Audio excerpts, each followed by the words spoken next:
Bonsoir à tous. Bienvenue à cette webconférence organisée par l'Ordre des pharmaciens. Je voudrais tout de suite vous présenter les personnes qui vont répondre à toutes vos questions ce soir. Donc, je commence par les femmes. Brigitte Berthelot-Leblanc, présidente de la section E qui représente les pharmaciens d'outre-mer, tous métiers confondus. Bonsoir. Bonsoir Brigitte. Pierre Bégry, qu'on ne présente plus, président de la section A, donc des titulaires d'officine. Bonsoir à tous. Et Jérôme Parésis-Barbier, que je ne présente plus non plus, président de la section D, donc qui représente notamment les adjoints en officine. Bonsoir à tous. Alors, beaucoup de sujets à voir ce soir. J'espère qu'en 1 heure, on devrait avoir répondu à l'ensemble de vos questions qui sont déjà nombreuses sur la plateforme et je vous remercie d'avoir posé toutes ces questions. Alors, sans surprise, beaucoup de questions autour des tests antigéniques. On aura l'occasion donc de revenir sur ces tests, bien évidemment, comment on les fait, les remontées d'informations et la complexité associée à tout ça. La vaccination grippe, ces vaccins du stock État, quand les aurons-nous, pour quel public, etc. Donc, bien sûr, nous viendrons aussi vous apporter toutes les informations à jour de la dernière réunion encore de cet après-midi avec le ministère. Et puis, dernière chose qu'on évoquera, bien évidemment, c'est le test Covid et la place des pharmaciens dans cette vaccination Covid. Donc voilà les sujets qu'on abordera ce soir. Il y aura peut-être quelques petites questions aussi subsidiaires liées au contexte actuel sanitaire qui est bien évidemment très complexe pour nous tous. J'en profite pour vous remercier très sincèrement et très chaleureusement de tout ce que vous faites depuis des mois maintenant pour venir en aide à nos patients. Et répondre à ces missions de santé publique qui nous obligent. Et je pense qu'on peut être très fiers collectivement des défis que nous relevons depuis le début de cette crise. Je voudrais vous rappeler que si nous n'avons pas le temps d'aborder toutes vos questions, vous rappeler que sur cette plateforme, il y aura déjà des éléments qui sont en lien, vous pouvez voir, auxquels on se référera d'ailleurs au cours de cette soirée. Et puis surtout, sur le site de l'Ordre, la foire aux questions qui répondra donc à vos questions, mais surtout les documents comme ceux de la démarche qualité qui apportent beaucoup d'informations, ceux du CESFARM. Voilà, donc vous pourrez retrouver plus tard les réponses à vos questions et puis vous pourrez aussi revisionner cette conférence si vous le souhaitez et si vous en avez l'opportunité. Je voudrais qu'on garde le plus de temps possible pour répondre à vos questions. Donc, tout de suite, sans transition, je vous propose de commencer par les tests antigéniques et la place des tests antigéniques dans la stratégie de dépistage. Il y a eu, on le sait tous, beaucoup de précipitations autour de la mise en place de ces tests. C'était vraiment une question d'urgence pour répondre à cette stratégie testée qu'on connaît tous, bien sûr. Alors, on a dû bien essuyer les plâtres, j'allais dire, de cette mise en route et faire face à de nombreuses difficultés que nous tâchons collectivement de résoudre les unes après les autres au fur et à mesure qu'elles se présentent. Alors, je voudrais passer la parole à Pierre. Pierre, si tu veux bien nous dire un petit peu plus sur les tests antigéniques rapidement pour pouvoir répondre aux questions qui se posent. Oui, merci Karine. On ne va pas rentrer dans le détail, bien sûr, ce n'est pas le propos ici. Le détail, vous l'avez, comme l'a rappelé Karine, sur tous les éléments de communication de l'ordre. La place des pharmaciens, vous avez compris, elle est fondamentale. L'État a un besoin de dépistage et un dépistage de masse, mais ce dépistage, il ne peut pas être engagé que par le biais des tests PCR. Donc, les tests antigéniques, certes, ils sont peut-être moins précis, mais ils donnent des résultats fiables quand on est sur des tests positifs et ils permettent de détecter rapidement et de donner une réponse aux patients inquiets et de prendre des mesures adéquates envers les personnes positives. Donc, ce sont des éléments parmi d'autres, et c'est la masse de ces tests qui va apporter des éléments importants à la statistique.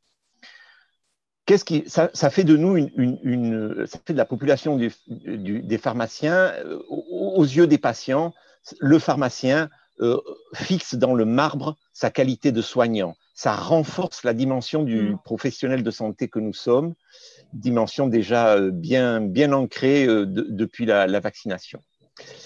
Donc, avant de rentrer dans le détail de certaines questions, la doctrine, vous la connaissez, on est dans une campagne de santé publique qui nous demande de prioritairement tester les personnes symptomatiques, maintenant sans aucune condition d'âge, les personnes qui, dans un délai inférieur ou égal à 4 jours après l'apparition des symptômes, et surtout ces patients-là, les patients qui ont un résultat négatif pour les personnes âgées de 65 ans ou plus, et les personnes qui présentent au moins un facteur de risque, il faut absolument les confirmer ce résultat par un RT-PCR quand donc le résultat est négatif pour les personnes symptomatiques. Donc ça, c'est la population prioritaire. Derrière, on a donné aux professionnels de santé, les médecins, les infirmiers, mais aussi les pharmaciens, la possibilité, à titre subsidiaire, de tester les personnes asymptomatiques. Et là, on a un rôle très important parce que c'est nous qui devons décider s'il y a un intérêt pour tester telle ou telle personne. Vous avez bien compris, on ne va pas tester toute la population. Quelqu'un qui se lève le matin et qui a envie de savoir si elle a le Covid, on ne peut pas accepter de tester tout le monde. Par contre, on a un intérêt important à tester quelqu'un qui va visiter une personne âgée dans une maison de retraite. On a intérêt à tester une personne qui va partir passer les fêtes en famille et se regrouper. Donc, c'est à chacun d'entre nous d'être vigilant par rapport au test des personnes asymptomatiques. Une autre question qui est encore en suspens, pour les personnes asymptomatiques, nous ne pouvons pas tester les personnes qui sont clusters ou qui sont cas contact. La HAS a donné une nouvelle interprétation et elle dit qu'il y aurait un intérêt à tester ces personnes.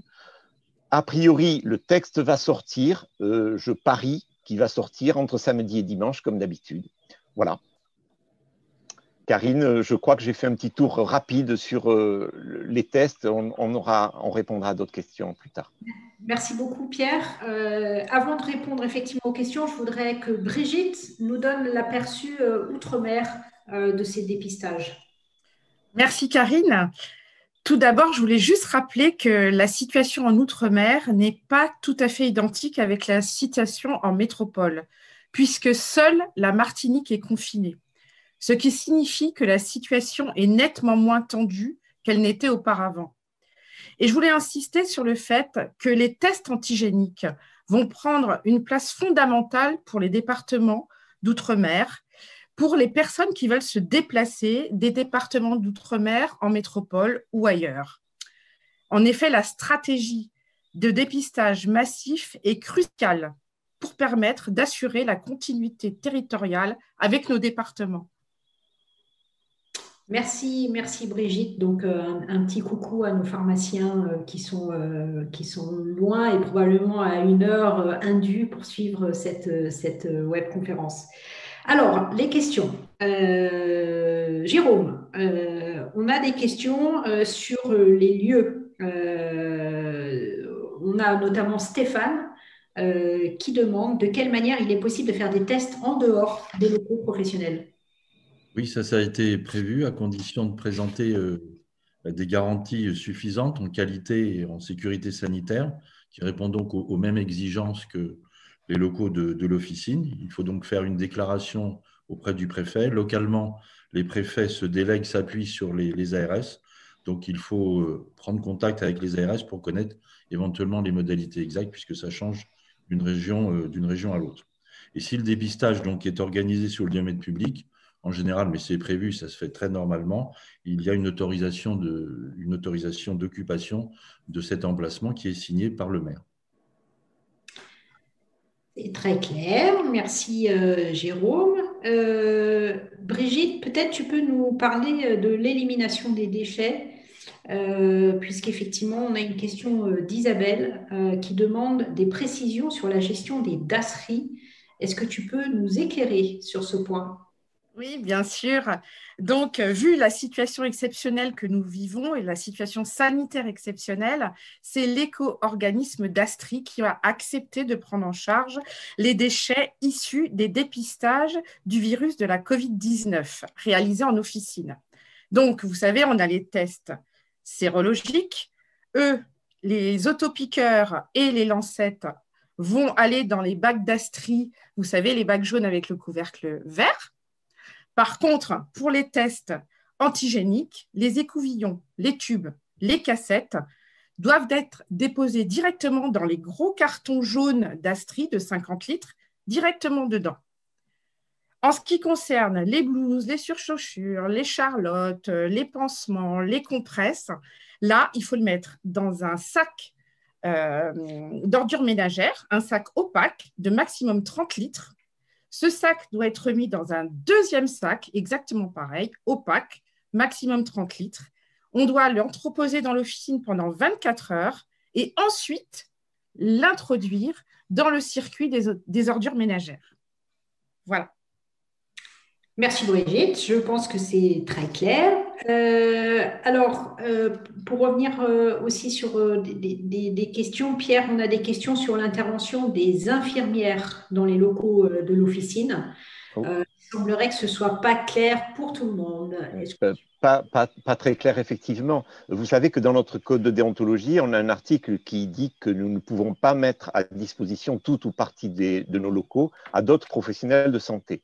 Donc, nous étions partis sur cette disposition.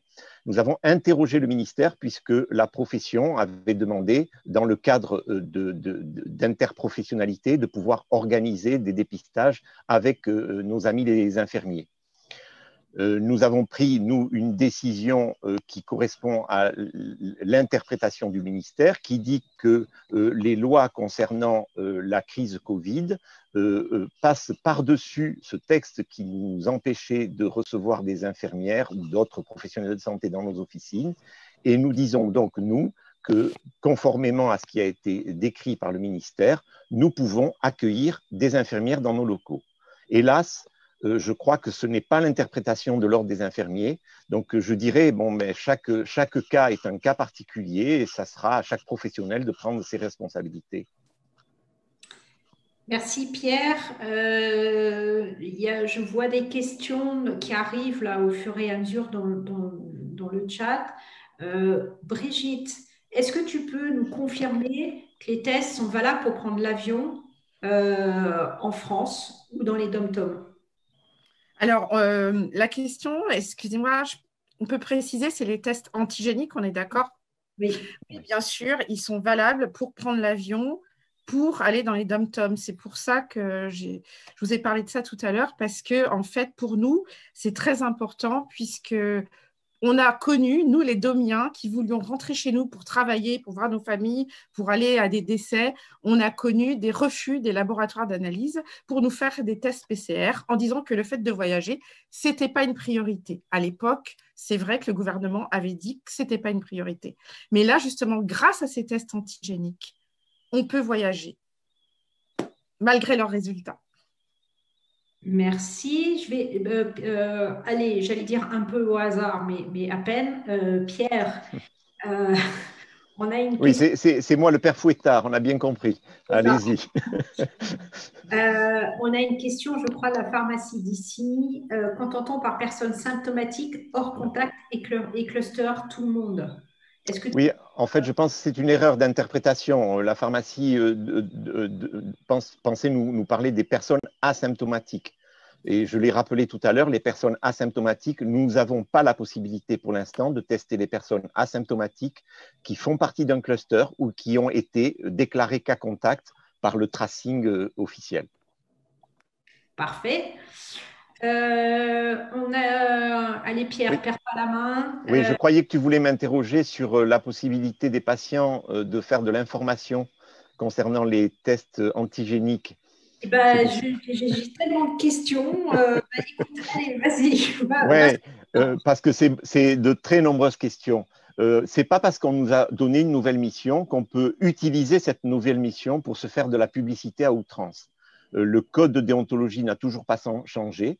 Le pharmacien peut faire une information des patients sur cette nouvelle mission. Les principes déontologiques de communication de l'officine s'appliquent. Pas de sollicitation de clientèle, contraire à la dignité professionnelle. Donc, je ne vais pas détailler ici ce qu'on a pu voir. Respect du tact et de la mesure. Faire attention à ne pas faire de la concurrence déloyale. Donc, je donne une information importante à tous les confrères qui sont sollicités par des journalistes qui veulent faire le buzz avec ces tests antigéniques. Soyez prudents dans votre participation active dans de tels articles. Il ne faut pas que ça devienne pour vous une façon de vous faire de la publicité. Vous pouvez faire de l'information, mais sachez rester prudent dans votre information. Merci Pierre. Je vois aussi qu'on a des questions sur la fiabilité des tests et certains pharmaciens s'interrogent. Je vois, alors je ne lis pas bien le nom, peut-être Annette, qui s'interroge. S'il y a 30% de faux négatifs, voilà, qu'est-ce qu'on fait avec ça? Jérôme, peut-être tu peux répondre. Ouais, tout a été clarifié par la HAS, tout est défini. Les recommandations sur tous les cas contacts ne sont pas encore intégrés dans la réglementation. On l'a dit, on attend encore des tests. Donc, il faut vraiment très scrupuleusement rester sur les recommandations de la HAS. Ce n'est pas la compétence de l'ordre de dire autre chose que ça.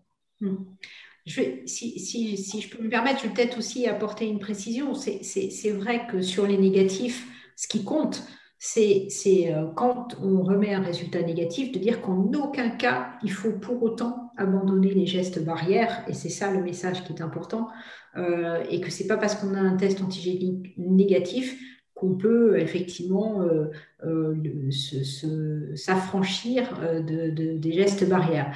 Le grand intérêt des tests antigéniques, c'est de dépister les positifs, parce qu'à l'inverse, quand on a un résultat positif, on est sûr qu'il est positif et qu'il n'y a pas besoin de tests RT-PCR. Donc c'est ça le grand intérêt, c'est de dépister et pouvoir isoler et prendre en charge tout de suite les positifs. Et puis les négatifs, ma foi, on leur dit « Ok, vous avez un résultat négatif, mais pour autant, ça ne vous affranchit pas des gestes barrières. Il faut continuer à rester prudent. » Je pense que c'est vraiment ça l'intérêt des tests antigéniques. Allez, Pierre, tu nous donnes quelques éléments d'information sur SIDEP qui nous a créé énormément de difficultés. Est-ce que tu veux bien nous rappeler le contexte et pourquoi SIDEP, etc. Alors, SIDEP, c'est le système d'information national de dépistage populationnel. C'est un système qui existait déjà et qui était dédié aux biologistes. Il a fallu transformer la loi pour que les autres professionnels de santé puissent amender SIDEP. Et vous savez qu'on nous a accordé la possibilité de faire des tests antigéniques qu'à condition que nous renseignions la base SIDEP. Donc, nous sommes retrouvés devant une complexité informatique, si je puis dire, qui n'était pas prévue ni prévisible. Donc, il a fallu que déjà les logiciels et les informaticiens se mettent à la tâche pour permettre aux pharmaciens d'accéder à SIDEP. Mais pour accéder à SIDEP, il faut le faire de façon sécurisée via nos cartes de professionnels de santé. Vous savez, et vous avez vu, et vous en avez pâti énormément, beaucoup de nos confrères ont des logiciels qui mettent la main sur la carte CPS et il fallait libérer ces cartes CPS et proposer des systèmes pour créer des ICPS. Il y a un moment que l'ordre réfléchit sur ces ICPS. L'ordre n'est ni l'initiateur, ni l'organisateur, ni le développeur du système et pourtant, il est intervenu à tous les niveaux pour essayer de rendre plus facile cet accès et essayer de comprendre qu'est-ce qui n'allait pas. En particulier, ce qui n'allait pas, c'est quand vous avez voulu créer vos ICPS dématérialisés, il fallait que, pour pouvoir les créer, que vos données induites et introduites dans le RPPS, dans le répertoire public des professionnels de santé, que ces données soient conformes à vos données qui sont présentes sur vos portables et sur les données que vous avez transmises. Or, certains confrères, depuis leur installation, n'ont jamais signalé des modifications d'adresse mail ni de numéro de téléphone. Et il fallait le faire, il fallait trouver un système. L'ordre a mis en place un système rapidement sur son site, un système qui s'appelle IPOP, dans lequel vous avez accès pour pouvoir modifier ces données et qui vous permettent ainsi d'accéder à ces formules dégradées pour pouvoir créer des ICPS. Sauf qu'à chaque fois que vous modifiez une donnée, l'ordre transmet tous les soirs vers l'Agence nationale informatique de santé publique les données. Ces données, elles sont retravaillées pendant 24 à 48 heures. Donc, on a eu beaucoup d'interrogations, beaucoup d'incompréhensions. Et je vous assure que toutes les équipes de l'ordre ont été à pied d'œuvre pour essayer d'apporter des réponses, et souvent des réponses qui étaient typiquement dépendantes de chaque logiciel, de chaque pharmacien, et des fois de chaque configuration informatique. Ça n'a pas été facile. Et ça n'a pas été facile ni pour les informaticiens et ni pour les pharmaciens qui, en cette période compliquée, ont dû absorber ces quantités d'informations. Et j'avoue, moi personnellement, et comme nombreux, nous avons été découragés. Je pense que ça va mieux. On arrive à remonter les données petit à petit. On arrive à sécuriser les choses. L'accès à SIDEP a connu des difficultés parce qu'on a été nombreux à se brancher. Pour les pharmaciens qui rencontrent encore des difficultés, vous contactez l'Agence numérique en santé, l'ANS, avec un numéro qui sera à votre disposition. C'est le 0800 08 32 04. Vous pouvez déclarer par mail ou par téléphone encore les tests antigéniques réalisés. On a encore certains pharmaciens qui n'arrivent pas à se déclarer sur SIDEP, mais vraiment le but, c'est de tout déclarer sur SIDEP. La stratégie, c'est ça, c'est que derrière les tests antigéniques que nous faisons, nous avons une stratégie, c'est tester, alerter, protéger. Je dirais même tester, tracer, isoler. Et encore mieux, nous, les pharmaciens, on a un autre devoir, c'est tester, alerter, protéger, mais aussi expliquer, et expliquer aux patients. Vous avez tous les documents qui sont nécessaires à donner à vos patients quand vous réalisez ces tests, quand vous donnez des résultats, qu'ils soient positifs ou négatifs. Je vous invite à aller sur la démarche qualité que vous avez en lien sur votre poste. Tous les modules sont à votre disposition et des liens vers les documents qui ont été faits par l'État et qui sont prévus pour renseigner au mieux les patients dans cette campagne de santé publique, je le répète, qui est importante, et je pense qu'on est en train de résoudre ces problèmes informatiques. Petit à petit, ça va se régler, et on a des nouvelles choses qui seront permises d'ici 2 ou 3 jours, voire au mois de décembre, pour permettre le traçage des pharmaciens, mais on va peut-être en parler un petit peu tout à l'heure. Merci Pierre. Je rappelle en effet que déjà sur la plateforme de la webconférence de ce soir, vous avez les liens vers tous les documents utiles pour la connexion à SIDEP, avec d'autres documents, mais vous avez ces documents-là sur la plateforme de ce soir, mais bien évidemment aussi sur le site de l'Ordre. Donc, vous aurez toutes les informations dans ces documents qui viennent de l'État et qui sont mis à jour régulièrement. Je vois qu'il y a encore une question, donc j'insiste bien, Pierre l'a dit, c'est bien tous les résultats négatifs et positifs qui doivent être rentrés dans SIDEP, puisque c'est ça qui permet de faire des statistiques. Et en fait, la seule raison pour laquelle au démarrage, on a rempli que les positifs au travers de nos CPAM, c'était pour ne pas surcharger les CPAM de cette charge, et qu'on a déclaré que les positifs pour que les CPAM puissent déclencher derrière le contact. Je vous propose de clore sur ce sujet des tests antigéniques. On pourrait encore répondre à plein de questions, mais encore une fois, les questions à vos réponses seront répondues. Karine, si tu permets, j'ai juste oublié de dire, je n'ai pas parlé de la géolocalisation des pharmacies. On a eu beaucoup de questions par rapport à ça. Oui. Je n'en ai pas parlé. À partir de demain, les pharmaciens pourront aller sur leur site de leur ARS, normalement, c'est ce que on nous a dit, pour pouvoir effectuer la déclaration qu'ils font bien au niveau du même endroit où vous faites votre déclaration de chiffre d'affaires, vous aurez un endroit où vous allez pouvoir indiquer que votre pharmacie est une pharmacie testante. Vous allez pouvoir y indiquer vos heures de test et de fait, vous serez automatiquement géolocalisé sur le site de santé.fr. Il faut savoir aussi qu'à partir du 15 décembre, tout pharmacien qui fait une déclaration sur SIDEP sera aussi automatiquement géolocalisé, mais là, le pharmacien ne pourra pas mettre des horaires et des détails sur sa géolocalisation. Donc, pour les détails, pour les horaires, pour les ouvertures, pour les plages horaires, passez par le site de l'ARS, le site déclaratif qui est plus complet. Sinon, vous laissez faire et dès que vous déclarez sur SIDEP, vous êtes automatiquement géolocalisé pour le public. Très bien. Allez, très rapidement, je vois une question. Est-il obligatoire de créer une ICPS? Non, vous pouvez le faire à partir de la CPS. La seule difficulté, c'est que certains de nos logiciels capturent la CPS et que du coup, elle n'est plus disponible pour aller sur d'autres applications. Et donc, la ICPS est un moyen de contourner cette captation de la CPS par nos logiciels.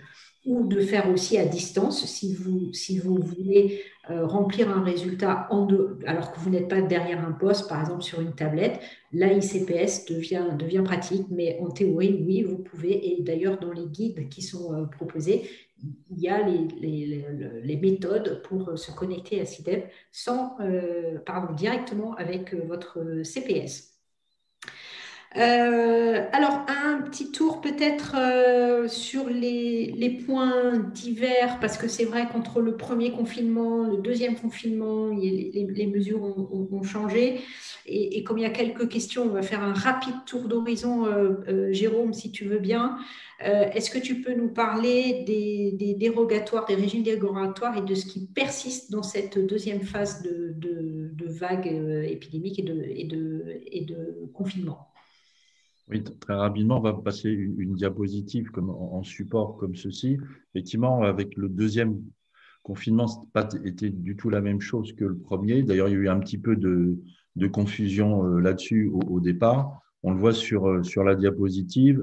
Bien sûr, seulement le renouvellement à titre exceptionnel sur présentation d'ordonnances pour le traitement de substitution aux opiacés, les contraceptifs oraux, les produits d'ALPP.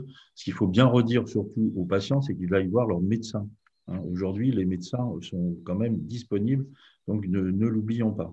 Après, donc, le droit de substitution aux dispositifs médicaux en cas de rupture, bien sûr, tout ce qui a trait à l'IVG médicamenteuse, la dispensation à RMM du Rivotril, notamment s'il y a une difficulté d'approvisionnement pour le midazolam, le circuit officine PUI, que je voudrais vraiment saluer, si tu me permets, Karine, car vraiment, le lien ville-hôpital et hôpital-ville s'est vraiment créé grâce à ce moment-là. Je crois qu'il faut le souligner. Remercier énormément nos confrères hospitaliers et nos confrères de la distributeur répartition qui ont joué aussi le lien entre la ville et l'hôpital. Je crois que c'est quelque chose qui, j'espère, perdurera pour aider tous les patients qui ne pouvaient pas s'approvisionner en médicaments spécifiques de l'hôpital, et bien de l'obtenir en ville. Et tout le monde a joué son rôle. Il faut vraiment, vraiment le souligner particulièrement. Et puis enfin, le télésoin pour ce qui est entretien pharmaceutique, bilan de médication, donc tout ceci, voilà. Et on en reste là pour l'instant, et peut-être qu'il faudra qu'un certain nombre de dispositions perdurent autrement, mais l'avenir nous le dira. Mais certainement pas dans un nouveau confinement. En tout cas, je l'espère comme tout le monde. Merci Jérôme. Alors, je vois qu'il y a quelques questions sur un sujet que je n'avais pas forcément prévu d'aborder, mais on va faire un rapide mise au point sur l'hydroxychloroquine. Alors, Jérôme, puisque tu as la parole, eh bien, tu la gardes et tu nous expliques ce qu'on peut faire avec l'hydroxychloroquine. Pas en tant que professeur, bien évidemment, tout simplement avec beaucoup de modestie. Ce qu'il faut comprendre, c'est que, encore une fois, tout a été modifié et maintenant il n'y a plus d'interdiction de dispensation hors AMM. Quand un médecin autorisé, bien sûr, prescrit les spécialités qu'on connaît bien, et bien dans le cadre des indications, il y a une dispensation normale comme comme avant. En ce qui concerne, par contre, quand il y a une dispensation hors AMM, nous avons édité un document très clair et des recommandations qui avaient été partagées entre le Conseil national de l'ordre des médecins et des pharmaciens, qui est sorti en septembre de cette année. Donc, je vous recommande vraiment d'aller sur le site de l'ordre pour aller récupérer ce document-là aussi, comme d'autres, mais je suis sûr que vous allez très régulièrement sur notre site et sur tous nos sites. En tout cas, si la prescription médicale hors AMM est bien sûr possible, en l'absence d'alternatives thérapeutiques, compte tenu de la science, bien sûr, et sous réserve que le prescripteur juge véritablement indispensable le recours à cette spécialité pour améliorer ou pour stabiliser l'état clinique de son patient. Ça, c'est la règle au démarrage. Donc, cette dispensation AMM, elle est certes légale, elle reste vraiment sous la responsabilité du pharmacien, tous les pharmaciens, donc soyez très attentifs. Il y a toujours un risque, bien sûr, et ça implique de la part du pharmacien une vigilance, regarder le contexte, regarder ce qui se passe, analyser. C'est bien sûr du cas par cas, et bien éventuellement, s'il y a le moindre doute, moindre incompréhension, prendre contact avec le prescripteur. Donc, si l'intérêt du patient, bien sûr, semble l'exiger, eh bien, par contre, il sera certainement amené à refuser la dispensation tout en informant le prescripteur de ce refus et en le mentionnant sur l'ordonnance. C'est le code de déontologie qui, de toute façon, le prévoit. Donc là, on n'a rien inventé. On est tout à fait dans les règles et c'est naturellement possible. On a eu beaucoup de questions qui inquiétaient. Est-ce que je peux refuser ou pas? Oui, dans ces cas-là, s'il y a des difficultés, un contexte qui n'est pas clair, il ne faut pas avoir peur de refuser.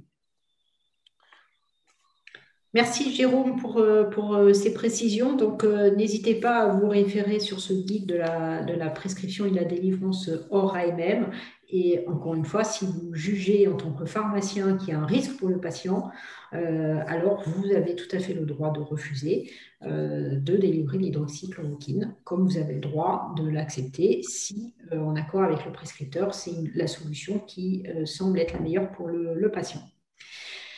Allez, on change de sujet. Un point sur les masques, parce qu'on a pas mal de questions, notamment sur le double circuit en ce moment, stock État, stock de l'officine, et puis des questions sur les masques en tissu aussi. Là. Donc, Brigitte, est-ce que tu veux bien nous parler des masques rapidement? Donc, comme vous le savez, il y a les masques d'État. Pour les pharmacies d'officine à qui il reste que des masques d'État, bien sûr, vous pouvez poursuivre la distribution de ces masques sanitaires, chirurgicaux et FFP2 aux professionnels de santé et aux patients visés par la doctrine de la Direction générale de la santé jusqu'à épuisement de vos stocks. Par contre, on a conscience que les stocks sont très inégaux en fonction des régions et en fonction de vos grossistes répartiteurs. Donc, on vous invite, si jamais vous avez de la demande des professionnels de santé de votre région, à vous rapprocher de votre grossiste pour savoir s'il lui reste des masques d'État. Auquel cas, vous pourrez lui commander la quantité demandée par les professionnels de santé. Mais il y a beaucoup de régions où il n'y en a plus et où vous n'en avez plus. Et dans ces cas-là, vous allez passer sur les stocks que l'officine a achetés, ce qu'on appelle les masques sanitaires du stock de l'officine. Et donc, vous allez pouvoir les délivrer, faire une dispensation gratuite qui va prendre le relais des masques d'État à certaines catégories de personnes, pas à tout le monde. Attention, les règles de distribution de ces masques stock État ne sont pas les mêmes que les règles de distribution des masques du stock officine. En ce qui concerne les masques en tissu, vous savez qu'en officine, on a le droit de vendre que des masques qui sont homologués, qui correspondent à certaines normes, des masques qui ont été testés. Et donc, il y a deux catégories. La catégorie 1 qui filtre à 90%, la catégorie 2 qui filtre à 70%. Ceux-là, vous pouvez les vendre. Par contre, ce que vous n'avez pas le droit de vendre, c'est les masques artisanaux. Ça, c'est interdit en officine. On ne peut pas les vendre parce qu'on ne connaît pas leur degré de filtration, tout simplement. On ne dit pas qu'ils sont mauvais ou pas, mais parce qu'on ne sait pas, ils n'ont pas été testés, tout simplement.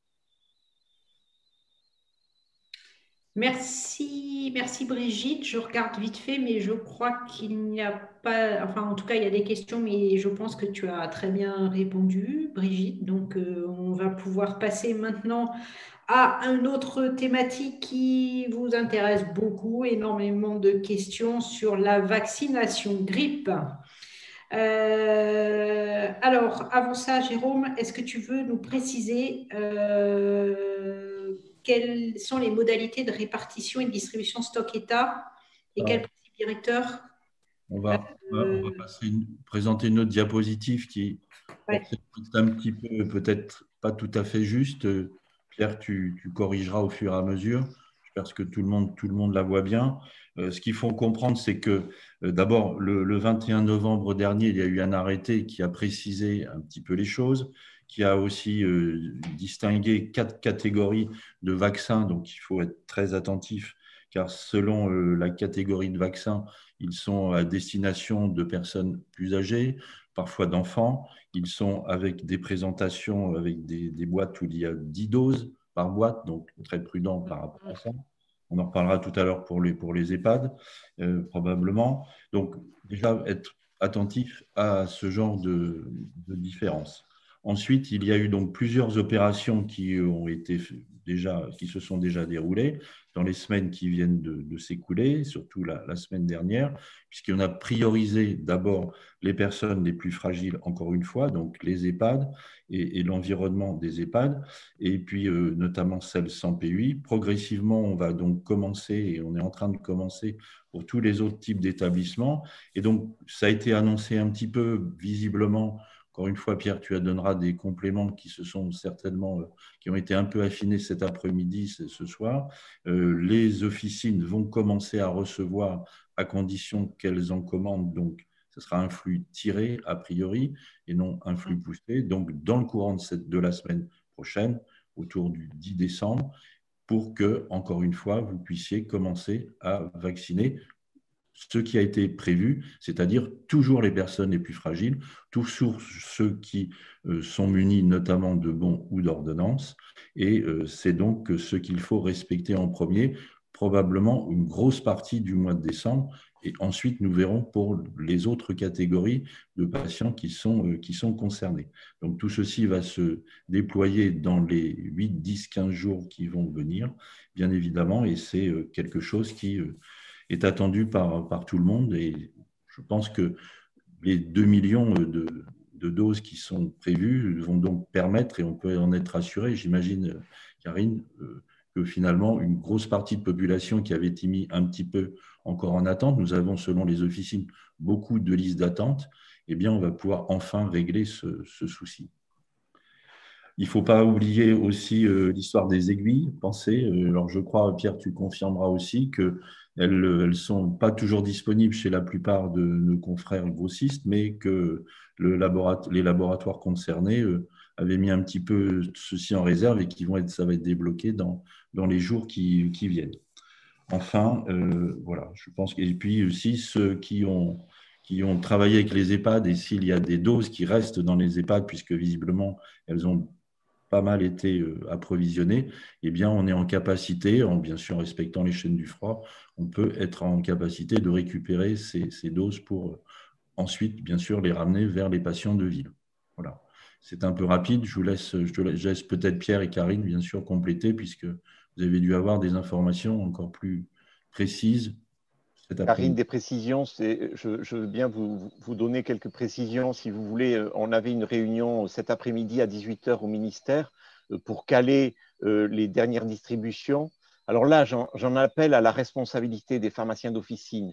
Les grossistes répartiteurs nous ont signalé que ça s'était très très bien passé pour le stock qui avait été dévolu pour les EHPAD, et qu'à part quelques couacs dans certains endroits, soit des officines qui n'avaient pas commandé de vaccins pour les EHPAD et qui avaient été livrés, ce sont des histoires de codes géographiques.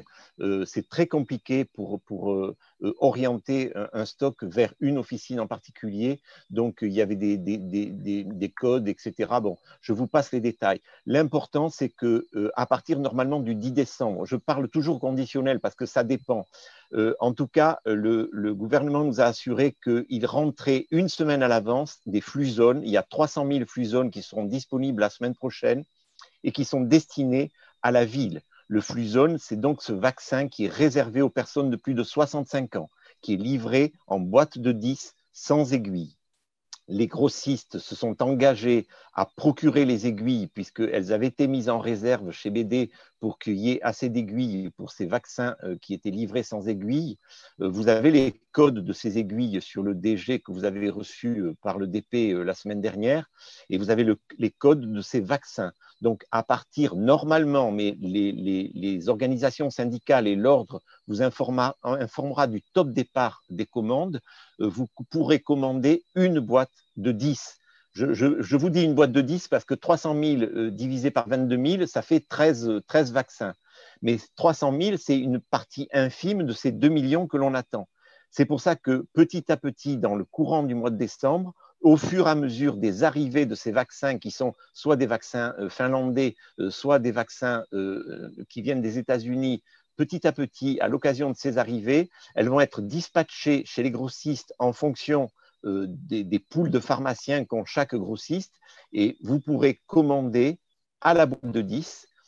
Et là, je vous demande une vigilance extrême. Il n'est pas question pour un pharmacien de stocker et de dépouiller les autres. Donc, c'est la responsabilité de chacun de commander s'il a besoin et de ne pas surcommander. Ce qui serait très grave, c'est qu'en fin de période de vaccination, on se retrouve avec sur les bras des flux-zones que l'on mettra à la poubelle. Et ça serait inadmissible et intolérable. Donc, je vous en supplie, soyez prudents dans vos demandes, vérifiez vos listes, téléphonez-vous les uns entre les uns et les autres pour savoir, ce n'est pas la peine de commander une boîte de 10 si vous avez besoin que d'un vaccin, par exemple.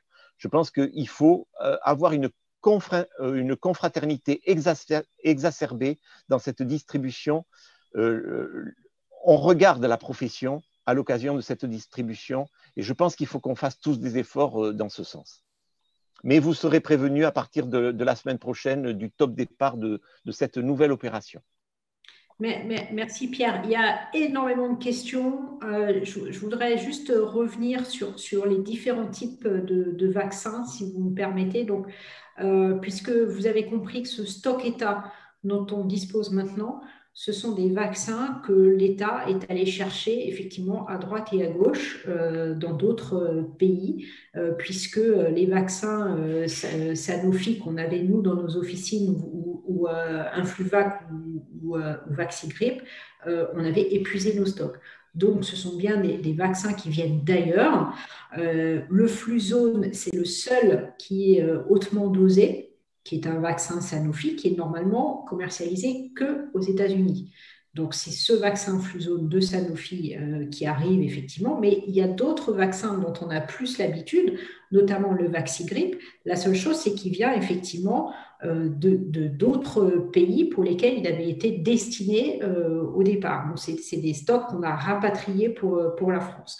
Et puis, il y a d'autres formes qu'on connaît moins, comme l'Influsplit, qui sera réservé effectivement voilà, pour certaines cibles.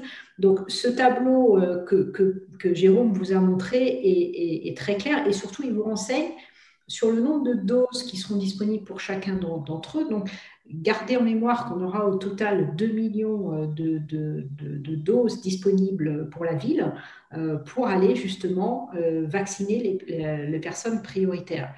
D'ailleurs, Brigitte, est-ce que tu peux nous rappeler la priorisation? J'en profite d'ailleurs pour aussi tordre le cou à une mauvaise rumeur.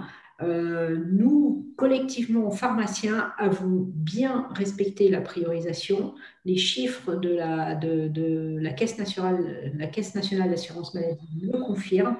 les vaccins qui ont été distribués jusqu'à maintenant et dispensés sont bien dans la zone prioritaire, donc les personnes cibles.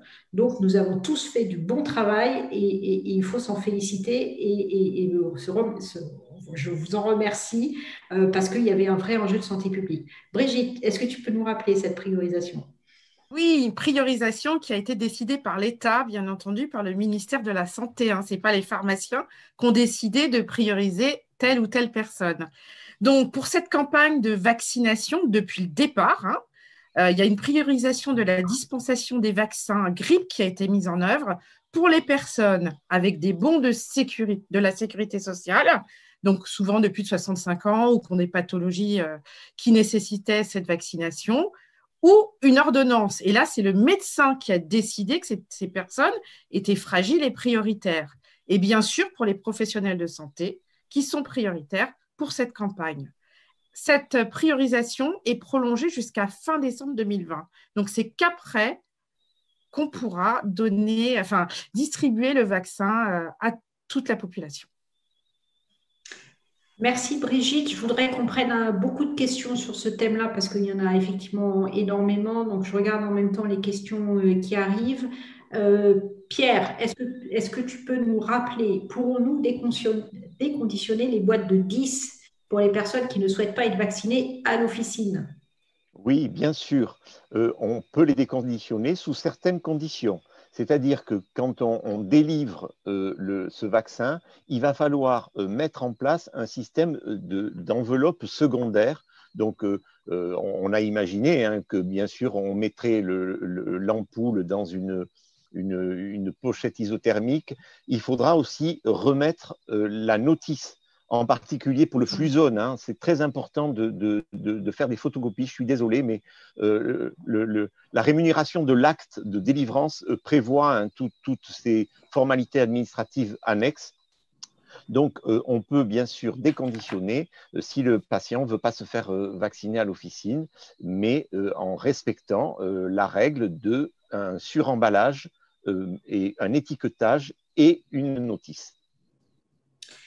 Merci Pierre. On a une question qui nous inquiète les uns et les autres. D'ailleurs, j'ai eu moi aussi à faire face à ce genre de difficultés. Je ne lis pas le nom, mais je crois que c'est Véro Barre. Des pharmaciens reçoivent des plaintes des patients envoyés au CROP. Que risque-t-on, Pierre? Alors, déjà, je voulais parler des plaintes des patients. Il y a des pharmaciens qui ont fait un peu de discrimination, c'est un fait. Mais quand on étudie la plainte du patient, souvent on se rend compte que c'est une incompréhension. Quand on va plus loin, parce que quand on reçoit une plainte, nous, à l'ordre, on ne décide pas du jour au lendemain on fait une enquête, sauf si le patient dit « je porte plainte », mais souvent on se rend compte que c'est une incompréhension et le patient a cru que le pharmacien lui disait « non, mais je ne vous donne pas de vaccin parce que moi je les réserve à mes clients ». Ce n'est pas ça qui s'est passé. En fait, le pharmacien, il a fait une liste et il s'est certainement mal exprimé et il n'a pas exprimé au patient « positionnez-vous sur la liste et on vous appellera si besoin ». Et il y a beaucoup de patients qui ont pris ça pour ah, ben on veut me mettre sur une liste, donc je ne suis pas prioritaire, etc. Bon, il y a des cas où effectivement des pharmaciens ont dit non, je ne vous sers pas, je garde les vaccins pour mes patients. Bien sûr, nous ne pouvons pas faire de la discrimination du patient. Et là, s'il y a une plainte d'un patient, eh bien le pharmacien sera convoqué en chambre de discipline et ce sont les conseillers ordinaux qui jugeront le pharmacien. Il risque quoi, le pharmacien? On ne décide pas d'une sanction à l'avance. Elle est proportionnelle au problème. Et d'ailleurs, nous avons en chambre de discipline une formalité très intéressante, c'est qu'avant, quand un patient porte plainte, avant de passer en chambre de discipline, il y a une période de conciliation. Et là, on se retrouve avec deux ou trois conseillers ordinaux, le patient qui a porté plainte et le pharmacien, et on essaie de s'expliquer. Et souvent, heureusement, grâce à l'intervention des conseillers ordinaux, on arrive à dégoupiller la grenade avant qu'elle explose et on arrive à trouver une solution qui conforte tout le monde. Et bon, c'est vraiment à la marge, mais je sais que vous avez tous vécu des moments difficiles parce que cette pénurie et cette rupture occasionnée de stock a été très pénible parce que vraiment, les pharmaciens ont été vilipendés, mais d'une manière générale, on a résisté et on a fait du bon boulot. Et bravo, bravo les gars, si je puis dire. Merci Pierre. Donc effectivement, je vais préciser. Alors, pardonnez-moi, mais je vois qu'il y a une Karine qui me pose une question. Alors, je vais forcément y répondre entre Karine. Quid de la légalité de cette priorisation? Elle est légale parce que c'est effectivement, vous avez reçu d'ailleurs la lettre du ministre par le canal d'épée qui nous informait de cette nécessité de priorisation. Et dans la loi, c'est le ministre qui décide de la politique vaccinale en règle générale. Pour tous les vaccins, c'était le cas par exemple pour le passage de la vaccination obligatoire. C'est bien le ministre de la Santé qui est en charge de définir la priorisation vaccinale. Donc, à partir du moment où vous respectez cette priorisation et que vous ne délivrez pas un vaccin à une personne qui n'a pas de bon et pas d'ordonnance, vous ne risquez absolument rien en termes de chambre de discipline ou de condamnation de quoi que ce soit. Si cette personne n'a pas de bon, pas d'ordonnance, vous êtes tout à fait légitime à refuser cette délivrance, c'est très clair. Et il y a une autre question, comme ça je la prends au passage aussi. Quand est-ce que nous pourrons délivrer des vaccins de grippe à d'autres personnes que la population cible? Eh bien là, de la même manière, le ministre vient de prolonger cette priorisation jusqu'à la fin décembre, au 31 décembre, je crois très précisément. Donc, nous verrons si après le 31 décembre, s'il reste des vaccins et si le ministre le décide, si nous pouvons arrêter cette priorisation et dispenser des vaccins à d'autres personnes. Pierre, je vois des questions, je ne sais pas si tu as répondu, mais peut-être tu peux le repréciser. Un adjoint, je n'ai pas le nom, mais qui dit alors que nous devions délivrer 23 personnes, nous avons reçu le double. Peut-on distribuer le reste à nos clients âgés de plus de 65 ans et à partir de quand? Oui, dès maintenant, je vous le confirme, dès maintenant, la Direction générale de l'offre de soins que nous avons entendue cet après-midi nous l'a bien confirmé. S'il vous reste des vaccins non utilisés par l'EHPAD ou que vous avez reçus en trop, vous pouvez les utiliser, vous pouvez soit vacciner, soit délivrer ces vaccins à l'unité si besoin, dans les conditions que j'ai précisées tout à l'heure. Je regarde vite fait, mais je pense qu'on a dû répondre à l'essentiel des questions. Alors, j'ai une question qui va être une parfaite transition avec le dernier sujet, la vaccination Covid. À quand la vaccination contre d'autres pathologies que la grippe? Alors, bien évidemment, ça fait partie des propositions que l'ordre pense, de demander l'extension de vaccination par les pharmaciens d'officine. C'est des propositions que nous avons fait notamment dans le cadre du Ségur, mais pas que, aussi dans le cadre du PLFSS, où à chaque fois qu'on a un vecteur législatif qui se présente à nous, puisqu'en fait, il faut modifier la loi pour que nous puissions le faire. Mais en tout cas, à chaque fois qu'une loi se présente, nous portons ce projet de pouvoir vacciner contre d'autres maladies. Vous savez que notamment avec le confinement, il y a beaucoup de personnes qui n'ont pas fait leur rappel, qui n'ont pas été voir leur médecin pour effectuer des rappels, y compris chez les jeunes adultes notamment. Donc, c'est une première raison pour faire des rappels chez l'adulte. Mais il y a aussi des territoires qui sont en épidémie. On a connu des épidémies de rougeole en Nouvelle-Aquitaine. Pierre pourrait en parler aussi, où on a trouvé dommage de ne pas pouvoir participer à des campagnes de rappel massifs de rougeole. Voilà, donc il y aurait un intérêt à ce que les pharmaciens participent à ces campagnes de rappel. D'autres pays européens le font, donc voilà, donc oui, on se positionne en tout cas, bien sûr, toujours en exercice coordonné avec les médecins, voilà, il n'y a pas, je crois que maintenant c'est un débat qui est derrière nous. Alors, la vaccination Covid, quoi vous dire? Il y a énormément de discussions, bien sûr, en ce moment sur le sujet. Vous savez que les discussions sont en cours. Il faut garder en mémoire que beaucoup de ces vaccins sont que des candidats vaccins pour le moment. Il n'y a pas vraiment, alors il y a le Pfizer qui vient d'avoir une autorisation, mais voilà, pour le moment, ce n'est pas encore le cas. Néanmoins, on se prépare effectivement en France à faire cette vaccination. Vous savez que la HAS a émis des recommandations, d'abord sur les objectifs initiaux de la vaccination Covid. Donc, on doit réduire attribuable à la maladie, maintenir aussi les activités essentielles liées au fonctionnement de notre pays, bien sûr.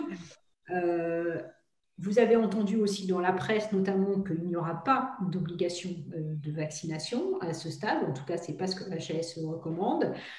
Que l'information qui doit être claire et accessible à tous les publics, à toutes les phases de mise à disposition des vaccins, donc c'est vraiment important pour lutter contre la défiance qu'on connaît dans notre pays, un peu tristement pour le pays de Pasteur.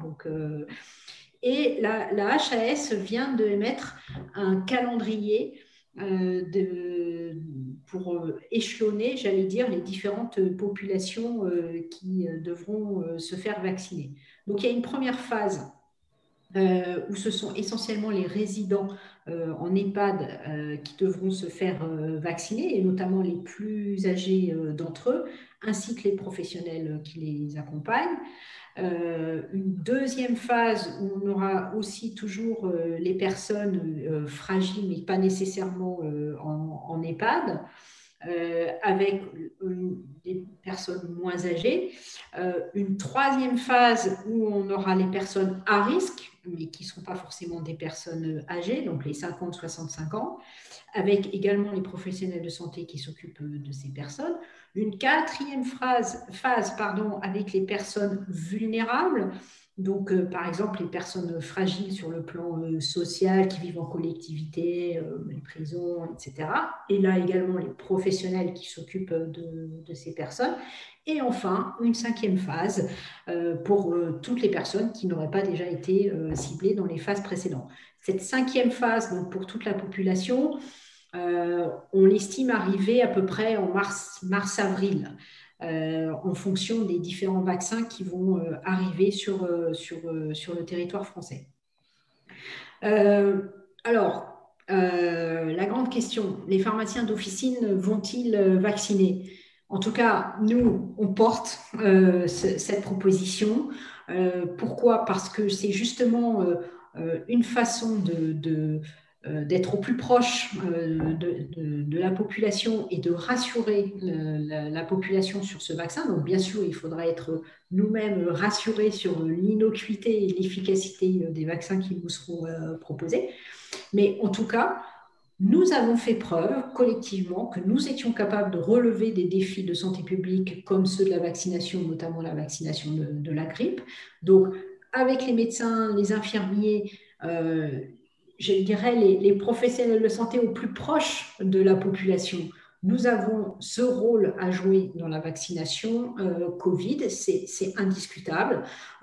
Donc voilà, en tout cas, c'est des choses qui sont en train d'être discutées. Rien n'est arrêté au moment où on se parle. J'ai encore une réunion avec le ministre demain à 14h30 pour évoquer ce sujet, mais parmi d'autres, parce que vous savez aussi l'importance des pharmaciens dans la chaîne logistique de ces vaccins, puisque ce sont les métiers de la distribution en gros, soit les dépositaires, soit les grossistes répartiteurs qui seront en charge de la logistique. Et vous avez compris que ça n'allait pas être simple avec certains de ces vaccins, notamment le Pfizer à moins 80. Donc là aussi, on est très fortement questionné, interrogé par les autorités pour voir comment cette logistique peut se mettre en place avec ces super congélateurs, etc., etc. Donc là encore, les discussions ont lieu en ce moment même. Il y a des réunions à ce sujet cet après-midi pour estimer les établissements de santé qui pourraient accueillir ces super congélateurs, avec également la place des dépositaires dans ce dispositif. Alors, bien sûr, il y a des questions, mais comment on va faire, nous, les officinaux, si ce vaccin doit être stocké à moins 80 ? Il faut savoir que ces vaccins, et notamment le Pfizer, ils se conservent 5 jours à température frigo, donc de 8 degrés. Donc, toute la logistique qui est en train de se décider, c'est de faire en sorte de faire des campagnes de vaccination et que le vaccin nous arrive dans nos officines ou dans les PUI, dans les pharmacies à usage intérieur, dans les établissements de santé, au moment où on commence l'horloge, j'allais dire le décompte des 5 jours à 2-8 degrés. Donc, si demain les pharmaciens d'officine vaccinent, il y aura une horloge qu'il faudra bien surveiller, c'est-à-dire qu'au moment où le grossiste nous livrera les vaccins, on aura 5 jours pour vacciner les personnes. Donc, ça veut dire organiser des campagnes de vaccination en coopération avec les médecins. Voilà, donc, mais rien n'est arrêté encore aujourd'hui. Ces discussions sont en cours. Ce qui est probable, c'est que de toute façon, dans cette première phase de vaccination des personnes âgées en EHPAD, on va probablement recopier ce que nous venons de faire pour les EHPAD et les vaccins grippe. On va se servir de ce qui a marché pour justement mettre en place cette vaccination de Covid chez les personnes âgées. J'aurais tellement voulu vous en dire plus à ce sujet, mais voilà, vous comprenez que c'est en ce moment que les discussions ont lieu. On attend bien évidemment les autorisations de l'ANSM sur les premiers candidats vaccins. Mais en tout cas, les autorités se préparent à la distribution de ce vaccin, probablement conformément aux recommandations de la HAS, donc par ces 5 phases successives. Dès la fin décembre, probablement tout début janvier pour la première phase, avec le rôle des pharmaciens, j'allais dire de la chaîne des pharmaciens et notamment les distributeurs en gros qui sont les premiers impliqués. Et très rapidement, je le souhaite en tout cas, les pharmaciens d'officine, dès que les conditions logistiques et que la population cible sera déterminée et que le gouvernement aura établi sa politique. Voilà ce que je pouvais dire ce soir sur le vaccin Covid. Dès qu'on aura plus d'informations, promis, on vous fait les parts d'actu, on relaie les actus. N'oubliez pas de télécharger l'appli Ordre Pharma. C'est vraiment le meilleur moyen de rester connecté. On pousse tous les jours les actualités qui regardent essentiellement notre exercice. Donc, téléchargez cette appli, elle est très bien. Je ne sais pas si Clément, notre régisseur, peut zoomer voilà, sur Pierre qui vous montre l'appli sur son smartphone. Donc, le smartphone ou le site de l'ordre. Je vois une question sur des perruptures. Alors, avant effectivement de répondre à cette question, parce qu'elle est importante et c'est vrai qu'on n'en a pas parlé, je regarde s'il y a des questions sur la vaccination Covid. J'en vois pas encore. Si vous êtes encore disponible, moi je suis ravie de prolonger. Pierre, tu peux peut-être l'intérêt des perruptures et pourquoi on a eu l'idée, entre guillemets, et qui ne vient pas de nous en fait, hein, c'est une sollicitation du ministère qui nous a demandé de mettre en place un moyen de connaître les stocks de tests et de vaccins dans les officines. Pierre, est-ce que tu veux bien nous en dire un mot? Oui, DP Rupture, c'est un système qui est lié au DP, hein, qui passe par le canal DP, et c'est quelque chose d'extraordinaire que les pharmaciens ne connaissent pas. Pourquoi ils ne le connaissent pas? Parce que c'est complètement transparent pour eux, c'est intégré dans leur machine. Le DP Rupture, ça permet aux fabricants de connaître les ruptures d'approvisionnement qui existent à un endroit bien précis, dans une pharmacie bien précise. Et sans vous rendre compte, La plupart des logiciels sont branchés, sauf quelques-uns. Je crois qu'il y a pratiquement 70% des logiciels qui travaillent avec le DP Rupture de façon automatique, sans vous rendre compte, quand il vous manque un produit et que vous avez, au bout de 72 heures, vous n'avez pas réussi à avoir ce produit, l'information monte directement chez le fournisseur et le fournisseur, l'industriel, reçoit cette information automatiquement et donc met en place les dispositions et les dispositifs pour permettre d'aller à la pharmacie qui est identifiée géographiquement par son code FINES. Donc, voilà le but du DP Rupture. Mais derrière, il y a un challenge très, très important pour le gouvernement et c'est pour le gouvernement a sollicité Karine pour savoir si, par le biais du DP Rupture, on pouvait faire remonter les stocks, en particulier de vaccins, au moment où on n'en avait plus ou très peu, et en particulier aussi les stocks de tests antigéniques, parce que vous savez que derrière, il faut que nous, les pharmaciens, nous fournissons les tests aux autres professionnels de santé. Alors, l'arrivée de cette demande est arrivée en plein boom, CIDEP et compagnie. Alors, ça a un peu brouillé les esprits. Les pharmaciens nous ont peut-être aussi un peu reproché de encore leur demander de se brancher à quelque chose avec un nouveau code, etc.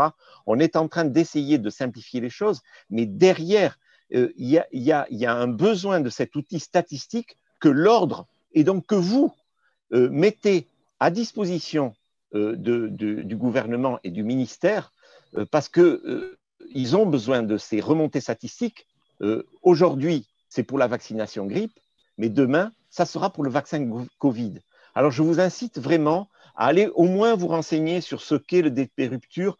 On essaiera de petit à petit de vous informer et on essaiera d'y trouver d'autres applications. Et en particulier, il y a une application qui va être très intéressante qui va passer par le DP Rupture. C'est que quand vous aurez une rupture de médicament et que votre grossiste ne vous livre pas votre DP de votre médicament, vous pourrez automatiquement faire une demande directe chez le fournisseur pour une commande de dépannage. Et ça, ce sont des choses qui sont mises en place par votre ordre, grâce à vos cotisations.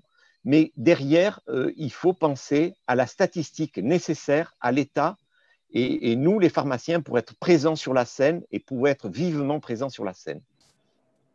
Voilà, Karine, je crois que j'ai résumé un peu vite peut-être, mais… Non, mais c'est très bien. Je pense qu'on a dépassé le temps imparti. Je voudrais rappeler que sur la plateforme, vous trouverez le guide pour justement déclarer vos stocks de vaccins et de tests sur DP Rupture. Les services sont à votre écoute aussi pour vous aider si vous avez des difficultés. Je veux dire, de manière générale, vous allez retrouver sur la plateforme l'ensemble des guides et des aides dont on a parlé ce soir, que ce soit la connexion CIDEP, la ICPS, la CPS, À partir de demain, Karine. Hein. Oui, à partir de demain, oui. Là, c'est vrai qu'il est déjà 21 heures, donc voilà, je pense que demain, après une bonne nuit, vous aurez l'opportunité d'aller consulter ces informations. Bien sûr, la démarche qualité avec toutes les informations pour la réalisation des tests, le CESFAR, voilà, donc vous allez tout retrouver sur la plateforme. J'espère, je regarde s'il y a encore quelques questions avant de conclure. Bon, je pense que là, après, on va vers d'autres sujets. Donc, voilà, promis, on refera ces webconférences. J'espère en tout cas que celle-ci a permis de répondre à la plus grande partie de toutes vos questions.